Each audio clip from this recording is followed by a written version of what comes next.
दोस्तों, एक बार एक पेट शॉप के बाहर पेट शॉप का मालिक बोर्ड लगा रहा था, पपीज फॉर सेल, क्योंकि पेट शॉप में कुछ नए पपीज आए हुए थे।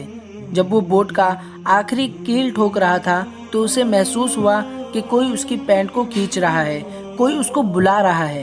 वो नीचे देखता है तो स्कूल यूनिफॉर्म में चश्मा लगाए हुए एक मासूम बच्चा है, वाइट शर्ट, ब्लू पैंट और लूज टाई। वो बच्चे की तरफ देखते हुए दुकान का मालिक कहता है, हाँ छोटे उस्ताद, क्या चाहिए? वो बच्चा मुस्कुराते हुए कहता है, मैं आपकी दुकान से एक पपी खरीदना चाहता हूँ। अब उस छोटे से बच्चे को क्या पता कि इन पपीज की कीमत उसके पिगी बैंक में रखे हुए पैसों से कई ज्यादा है। उस दुकान का मालिक उस बच्चे को समझाते हुए कहता है, बेटा, ये पपीज बहुत महंगे होते हैं, इन्हें खरीदने के लिए बहुत सारे पैसे चाहिए होते हैं।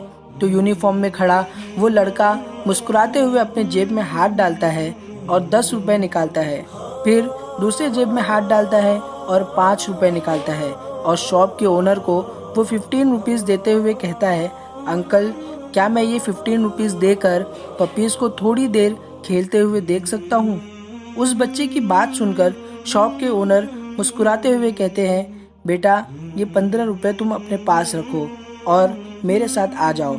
वो अपने दुकान के अंदर लेकर जाता है और बच्चा पपीज को देखने लगता है। उनको खेलते हुए देख इसकी आंखें खुशी से झूम जाती है। फिर अचानक से उस बच्चे की नज़र कोने पे एक वाइट कलर के पपी पर पड़ती है। वो बाकी पपीज के साथ खेलना चाहता है मगर वो चल नहीं पा रहा था। वो घसीट घसीट के चल रहा था। उस पपी को देख बच्चा अंकल को बोलता है, अंकल अंकल, मुझे वो कॉर्नर वाला वाइट पपी चाहिए। अंकल, वो कितने का होगा? तो वो पेट शॉप का मालिक कहता है, ये पपी ज़्यादा महंगा तो नहीं है, पर इसकी एक टांग टूटी हुई है, ये तुम्हारे साथ खेल नहीं सकता, ये तुम्हारे आगे आगे भाग नहीं सकता। ये सुनकर वो बच्चा एक कदम पीछे लेता है और अपने राइट पैर की पैंट को ऊपर करता है। वो पेट शॉप का मालिक देखकर हैरान हो जाता है कि उस बच्चे की राइट टांग पर स्टील प्लेट लगी होती है। वो बच्चा मुस्कुराते हुए कहता है, देखा अंकल, मैं भी नहीं भाग पाता।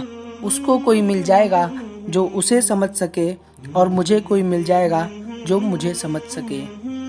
दोस्तों, इस दुनिया में बहुत सारे लोग ऐसे हैं जिन्हें कोई चाहिए जो उन्हें समझ सके।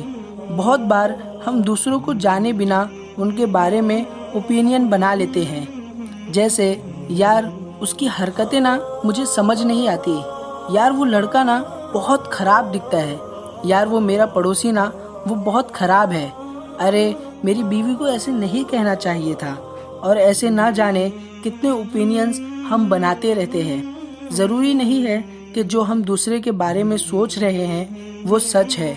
दोस्तों, आपने वो स्टोरी तो सुनी ही होगी, और अगर नहीं सुनी तो अब सुन लो कि एक लड़का जो 25 साल का था, वो अपने डैडी के साथ ट्रेन में सफ़र कर रहा था। वो खिड़की के बाहर देखते हुए अपने डैडी से कहता, डैडी डैडी, वो देखो पहाड़ कैसे पीछे जा रहे हैं। फिर थोड़ी देर बाद अपने डैडी से कहता, डैडी डैडी, बादल हमारे साथ चल रहे हैं। सामने वाले सीट पर बैठा एक आदमी जो बहुत देर से ये सब देख रहा था, उसे रहा ना गया।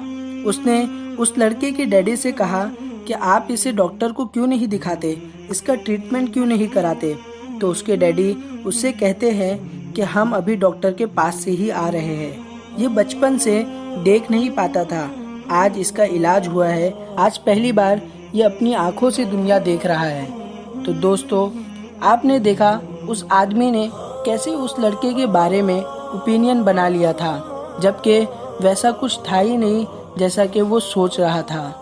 अगर आप चाहते हैं कि सब आपसे खुश रहे, आपसे जुड़े रहे, तो लोगों को समझने की कोशिश करें। आजकल रिलेशन में प्रॉब्लम का सबसे बड़ा रीज़न यही है कि अपनी बात सुनाना तो हर कोई चाहता है, लेकिन दूसरे को समझना कोई नहीं चाहता।